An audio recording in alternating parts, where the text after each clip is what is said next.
जरूरतमंदों की मदद करें। 1 जनवरी की सर्द रात रमेश अपनी पत्नी रीता संग एक मित्र के यहाँ हुई नववर्ष की पार्टी से लौट रहा था। बाहर बड़ी ठंड थी। दोनों पति पत्नी कार से वापस घर की ओर जा रहे थे। तभी सड़क किनारे पेड़ के नीचे पतली पुरानी फटी चीथड़ी चादर में लिपटे एक बूढ़े भिखारी को देख रमेश का हृदय द्रवित हो गया।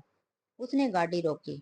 पत्नी रीता ने रमेश को हैरानी से देखते हुए कहा, क्या हुआ, गाड़ी क्यों रोकी आपने? वह बूढ़ा ठंड से कांप रहा है रीता, इसीलिए गाड़ी रोकी। तो रमेश बोला, अरे यार, गाड़ी में जो कंबल पड़ा है ना, उसे दे देते हैं। क्या वो कंबल? रमेश जी, इतना महंगा कंबल आप इसको देंगे? अरे वह उसे ओढ़ेगा नहीं बल्कि उसे बेच देगा, ये ऐसे ही होते हैं। रमेश मुस्कुराकर गाड़ी से उतरा और कंबल गड्ढे से निकालकर उस बुजुर्ग को दे दिया। रीता बहुत गुस्से में आ गई। दोनों फिर घर की ओर चल पड़े। अगले दिन भी बड़ी गजब की ठंड थी। आज भी रमेश और रीता एक पार्टी से लौट रहे थे तो अचानक रीता ने कहा, चलिए रमेश जी, एक बार देखें कल रात वाले बूढ़े का क्या हाल है।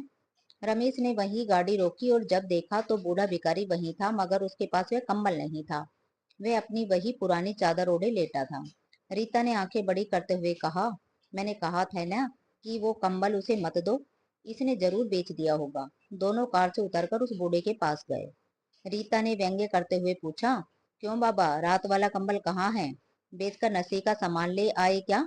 बुजुर्ग ने हाथ से इशारा किया जहां थोड़ी दूरी पर एक बूढ़ी औरत लेटी हुई थी, जिसने वही कंबल ओढ़ा हुआ था। बुजुर्ग बोला, बेटा वह औरत पैरों से विकलांग है और उसे कपड़े भी कहीं से फटे हुए हैं। लोग भीख देते वक्त भी गंदी नजरों से देखते हैं, ऊपर से इतनी ठंड। मेरे पास कम से कम ये पुरानी चादर तो है। उसके पास कुछ नहीं था तो मैंने कंबल उसे दे दिया। रीता हतप्रभ सी रह गई। अब उसकी आंखों में पश्चाताप के आंसू थे। वह धीरे से आकर रमेश से बोली, चलिए घर से एक कंबल और लाकर बाबा जी को दे देते हैं।